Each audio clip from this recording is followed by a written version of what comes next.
कहीं जो है पुलिस जो है अपने जो दायित्व है उसे भटक भी रही है, जिसके कारण क्राइम बढ़ रहा है और बाहर के इन्वेस्टर आने में भी हिचकते हैं। लॉ एंड ऑर्डर पर भी सवाल उठता है। बिहार में अपराधियों पर पुलिस का खौफ होना चाहिए, योगी मॉडल लागू करना चाहिए। नमस्कार, मेरा नाम केशव कुमार झा है और आप लाइव सीरीज देख रहे हैं। इस वक्त हमारे साथ बिहार के मुजफ्फरपुर से भाजपा सांसद अजय निषाद जी हैं। इनसे बातचीत करेंगे कि जिस तरह से हालिया घटना हुई और अरुणाचल प्रदेश में जेडीयू के 6 विधायक बीजेपी में शामिल हो गए, उसके बाद कहा जा रहा है कि बिहार एनडीए में सब कुछ ठीक नहीं है। अजय निषाद जी से जानेंगे क्या सच में बिहार एनडीए में सब कुछ ठीक नहीं है। क्या लग रहा है सर, खटपट चालू हो गई आप लोगों के बीच में, जेडीयू और बीजेपी के बीच में? कोई खटपट नहीं है, बिहार में सब चीज़ ठीक है। आपको ध्यान होगा कि कोई भी आदमी जब जिम्मेवार पोस्ट पे होता है तो उसमें हजारों निर्णय लेना पड़ता है। कोई ज़रूरी नहीं है कि जो भी आप निर्णय ले रहे हैं वो सब सही हो जाए। तो मुख्यमंत्री जी से एक बार निर्णय गलत हो चुका है, जो एनडीए छोड़ के आरजेडी के साथ गठबंधन किए, चुनाव भी बिहार विधानसभा का लड़े, जीते भी, सरकार भी बनाए, लेकिन कहीं ना कहीं उनको लगा कि भाई ये जो कदम मेरा है वो गलत हो गया, तो उन्होंने फिर सुधार किया, फिर वापस दोबारा एनडीए में आए।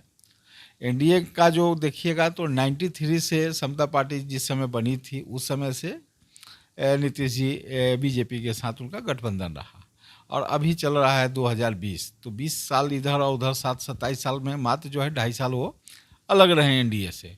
सारा आंकड़ा देखिएगा तो हर तरह से विश्वास जो है नीतीश जी का वो बीजेपी पे ही है, एनडीए पे भी है। कहीं से कोई चीज़ टूटने वाला नहीं है। जो लोग भी बोल रहे हैं इस बारे में, उनका राजनीति का तो उतना बड़ा नहीं है। श्याम रजक जी का एक बयान आया था कि 17 विधायक जो है आरजेडी के संपर्क में है। श्याम रजक जी पहले जदयू में थे, जदयू छोड़ के आरजेडी में भी गए, टिकट भी उनको नहीं मिला। तो उसके बाद भाई वीरेंद्र जी का भी, माननीय विधायक जी का भी बयान आया था कि वो उनका बयान जो है निजी है। माननीय मुख्यमंत्री जी का भी बयान आ गया कि ऐसा कुछ है नहीं। तो ये मामला में कुछ है ही नहीं है, इसको बेकार मीडिया उछाल रही है, कहीं से कुछ नहीं है।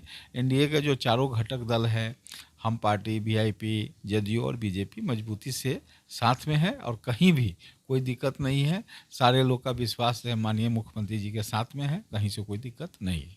लेकिन जेडीयू के नेता कड़े शब्दों में कह रही है आप लोगों को कि अटल धर्म का पालन करे बीजेपी।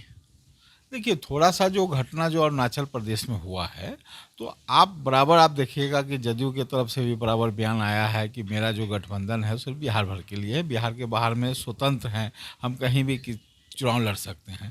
अभी मैं जदयू का एक बयान भी आया है कि हम बंगाल में भी चुनाव लड़ेंगे। तो जो भी गठबंधन मेरा है वो बिहार तक है। बिहार के बाहर में जो भी हो रहा है, जैसे कांग्रेस के साथ होता है, जैसे अदर पार्टियां के साथ होती है, वैसे उनका साथ भी व्यवहार होगा। उसमें कहीं कोई दिक्कत और कहीं कोई गलत नहीं है। बिहार के बाहर आपके साथ जेडीयू गठबंधन नहीं है तो आप उनके पार्टी के अगर विधायक रहेगा तोड़कर अपनी पार्टी में शामिल कर सकते हैं आप। देखिए, ये तो हम नहीं, इस पर कोई हम टिप्पणी नहीं करेंगे। अब क्या परिस्थिति अरुणाचल का रहा है, अरुणाचल का ना कोई प्रभारी है ना कोई यहाँ की जिम्मेवारी है, तो उसमें हम ज़्यादा तर्क हम नहीं देंगे, ठीक है। लेकिन जो भी हुआ है, केंद्रीय नेतृत्व ने किया है, तो उसका हम स्वागत भी करेंगे। और हर पार्टी अपना चाहता है कि हम अपने पार्टी को जो है ज़्यादा से ज़्यादा मजबूत बनाएं।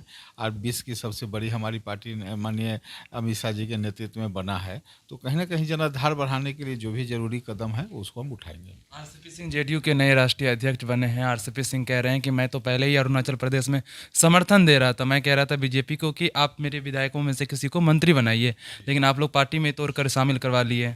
देखिए, इस पे मैं कोई टिक्का टिप्पणी नहीं करूंगा, क्योंकि पहले ही बोल चुका हूँ कि हम बीजेपी में कोई एक आदमी डिसीजन नहीं हो लेता है।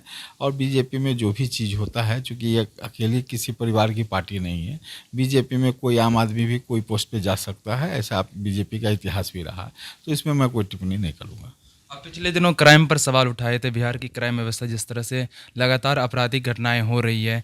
बीजेपी के कई नेता कह रहे हैं कि गृह सचिव जो हैं उनको चेंज किया जाए, क्योंकि लंबे समय से वो गृह सचिव हैं, नीतीश कुमार के खासम खास है और मुस्लिम अल्पसंख्यक समुदाय से वो आते हैं। देखिए, ऐसा कुछ नहीं है। बीजेपी का जो मतलब जो एनडीए का शासन जो रहा है, मैंने पहले भी बोला था कि जो 2005 से जो 10,000 का जो एनडीए का और माननीय मुख्यमंत्री जी का शासन रहा है, वो कार्य सबसे बढ़िया था। उसी तर्ज पे, उसी टीम वर्क में, जो टीम वर्क उस समय काम किया था, वही टीम वर्क अगर मजबूती से काम करेगा, क्योंकि एक मुख्यमंत्री का बहुत सारे काम होते हैं और उसमें जो भी जिम्मेवार है, जैसे खासकर लॉ एंड ऑर्डर का जो मामला है, तो उसमें बिहार के जो भी जिनके पास ये विभाग है उनको समझना चाहिए।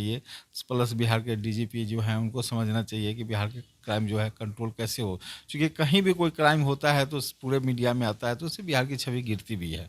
बाहर के इन्वेस्टर आने में भी हिचकते हैं, लॉ एंड ऑर्डर पर भी सवाल उठता है, दुनिया भर के जितने भी विपक्षी पार्टियां हैं वो भी सवाल उठाते हैं। तो हम ऐसा मौका आने ही क्यों दें, हम अपना लॉ एंड ऑर्डर ऐसा रखें कि सारा जगह जो है शांति वातावरण रहे, लोग जो है भयमुक्त होकर जिए, जहाँ जिसको जाना है जाएँ, कोई रोकने वाला कोई टोकने वाला ना हो। तो इस तरह का तो माहौल लोग चाहता है ना।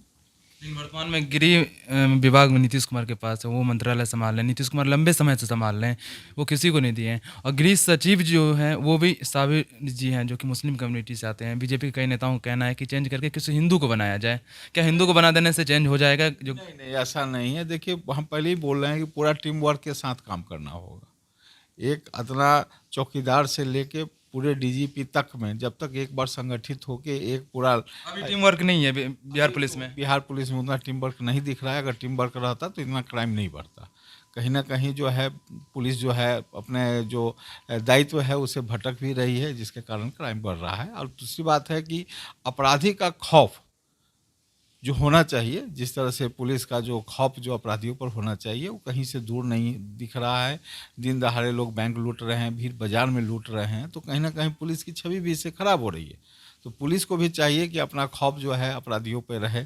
जिस तरह से माननीय योगी जी ने, आप देखा होगा कि उत्तर प्रदेश में लगातार अपराधियों पर नकेल रख के, ज़रूरत पड़ा तो उसको काउंटर करके और एक अपराधी को वहाँ पर बहुत हद तक कंट्रोल कर रहे हैं। तो बिहार में भी उस तरह से मुहिम चलाने की योगी मॉडल लागू करना चाहिए। एकदम योगी मॉडल लागू करना चाहिए। और बिहार में अपराधियों पर पुलिस का खौफ होना चाहिए, जो कि अभी नहीं है। जो कि अभी नहीं दिख रहा है। पिछले दिनों बिहार महागठबंधन के कुछ नेताओं ने कहा कि शराबबंदी कानून बिहार में नाम के लिए लागू है, इससे गरीब वंचित समाज के लोगों को दबाया जा रहा है, उनको जेल में धकेला जा रहा है। इसको खत्म कर दिया जाए या कड़ी से लागू किया जाए, क्या चाहते हैं आप? देखिए, शराबबंदी जहाँ तक मामला है, शराबबंदी से बिहार की जनता को लाभ मिला है।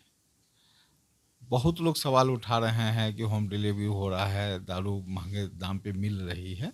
तो जो महंगे दाम पे बिक रही है चाहे मिले, उस पर हम कोई विवाद नहीं करेंगे। लेकिन आम आदमी से शराब जो है उनके खरीद के बाहर है। अगर कोई आदमी 400-500 रुपया कमा रहा है तो उसकी हैसियत नहीं है कि वो शराब खरीद के सेवन करे।